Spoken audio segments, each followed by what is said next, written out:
Semua pekerjaan itu pasti memiliki keuntungan. Dokter misalnya, untungnya itu karena dia itu pasti sehat. Karena sudah tahu caranya dan cara mengobati penyakit-penyakit. Lawyer sudah pasti untung dalam katanya dengan masalah hukum. Kalau ada masalah hukum tidak susah karena dia tahu caranya. Arsitek untungnya itu kalau dia punya rumah itu pasti didesain dengan konsep yang beda dari yang lainnya karena dia juga tahu caranya dan hitungannya.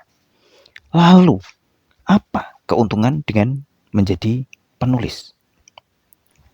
Sebelum lanjut, jangan lupa teman-teman untuk subscribe channel YouTube Pengurus Wilayah Forum Taman Bacaan Masyarakat Provinsi Jawa Tengah. Karena kalau tidak teman-teman yang memfollow dan mensubscribe, terus siapa lagi? Ini jumlahnya masih sedikit ini. Perlu ditingkatkan. Kita langsung saja. Keuntungan dari menjadi penulis sesungguhnya adalah karena kerjaannya itu enteng secara fisik lah ya.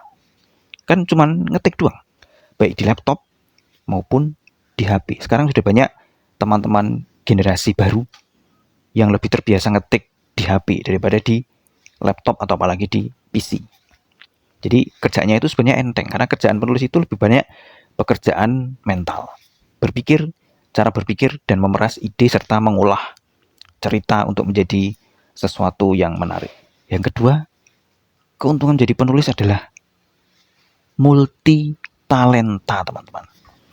Sesuatu dalam cara kerja otak penulis memikirkan tulisan, konsep, ide, eksekusi, plot twist, dan lain sebagainya membuat para penulis terbuka untuk menerima atau mempelajari bidang yang lainnya, terutama sesama seni.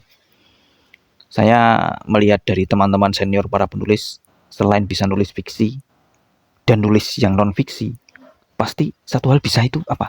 Main musik. Saya tok kayaknya yang penulis fiksi tapi nggak bisa main musik. Kemudian yang kedua biasanya pasti bisa nyanyi. Tampil menyanyi baik karaokean atau tampil di panggung, para penulis bisa melakukannya dengan baik. Jadi rata-rata para penulis senior saya itu bisa main gitar, bisa nyanyi, dan satu lagi, bisa bikin lagu. Yang ketiga, penulis itu biasanya, normalnya, pasti berpengetahuan luas. Mengapa? Karena ketika kita berlatih nulis, itu kita tidak hanya menulis satu bidang saja, atau satu genre saja di kepenulisan itu. Misalnya, nulis horor tok, nulis kriminal tok, atau nulis drama tok. Pasti tidak akan seperti itu.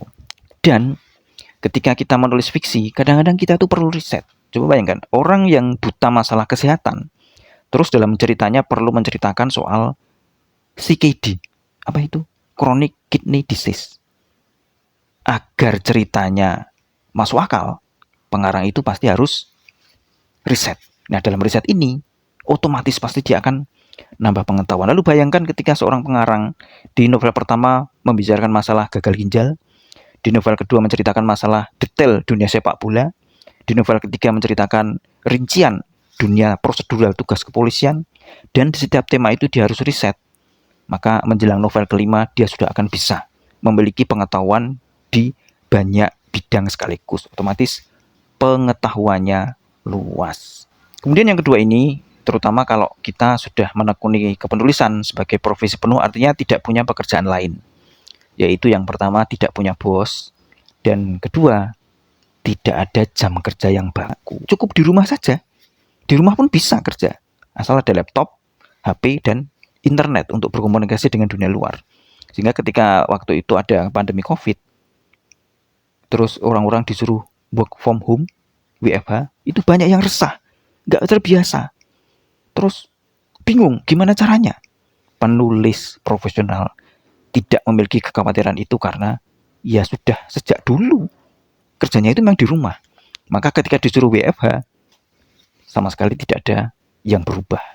Kemudian tidak punya bos karena penulis itu ketika sudah tidak lagi bekerja di suatu institusi atau lembaga tertentu dan dia bekerja untuk dirinya sendiri, maka hubungannya adalah dengan editor penerbit atau klien yang hubungannya itu setara. Jadi nggak ada bos yang memarahi, nggak ada yang nyuruh-nyuruh, nggak ada yang ngasih deadline, nggak ada yang marah-marah, sehingga hidup bisa lebih tenang, cukup di rumah saja bersama keluarga dan tidak ada yang nyuruh-nyuruh atau marah-marah. Nah, yang penting juga untuk disebut adalah bahwa penulis itu keuntungannya salah satunya adalah karena bisa abadi. Orangnya memang bisa mati, pasti. Tapi karyanya akan terus ada, sehingga namanya akan abadi dari zaman ke zaman. Plato, Aristoteles itu nulis buku sudah 2000 tahun yang lalu, lebih. Tapi kok kita masih membicarakan namanya saat ini? William Shakespeare menulis Hamlet, Romeo dan Juliet, 500 tahun yang lalu. Tapi kok saya masih mengobrolkan namanya? Arswendo Atmowiloto, Pramudia Anantatur sudah nggak ada. Agatha Christie sudah nggak ada. Tapi kok kita masih membicarakan namanya? Karena mereka meninggalkan legacy yang abadi, yaitu buku yang akan terus ada. Kalau kita melihat warisan yang umum kayak mobil, rumah, tanah, saham, uang, atau rumah, tadi rumah sudah disebut, semua itu pasti akan hilang. Entah karena rusak, atau karena dijual, berpindah kepemilikan. Tapi namanya buku, ini sampai 100, 200, 300 tahun yang akan datang masih akan tetap ada, sehingga nama kita juga akan masih terus diperbincangkan. Kata Pramudia Anantatur, menulis itu bekerja untuk keabadian, maka namanya abadi. Shakespeare abadi, Hemingway abadi, George Orwell, buku-bukunya yang sekarang sedang menjadi bahan perbincangan Gen Z. Semua orang membicarakan George Orwell, Animal Farm 1984, juga abadi, meskipun dia sudah nggak ada.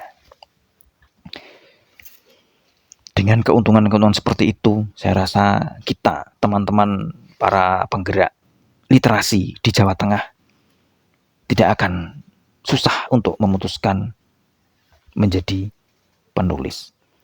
Topik bahasan ini ada di artikel saya di web resmi PW Forum TBM Jateng yang saya update tiap hari Jumat. Jadi tiap hari Jumat itu saya menulis artikel tips menulis seperti ini. Kemudian itu saya lengkapi juga dengan versi konten videonya seperti ini. Itu tadi baru beberapa. Lengkapnya bisa dicari sendiri di website resmi PW FTBM Jawa Tengah. Jangan lupa teman-teman yang baru mampir untuk subscribe, like, share, komen, dan itu tanda loncengnya dipencet agar kalau ada video baru di channel YouTube Pengurus Wilayah Forum TBM Jawa Tengah, kamu bisa langsung tahu. Sampai di sini dulu teman-teman, kita akan ketemu lagi di episode mendatang. Saya WW sign out, dan kita nanti akan ketemu lagi di episode lain dari konten yang ini.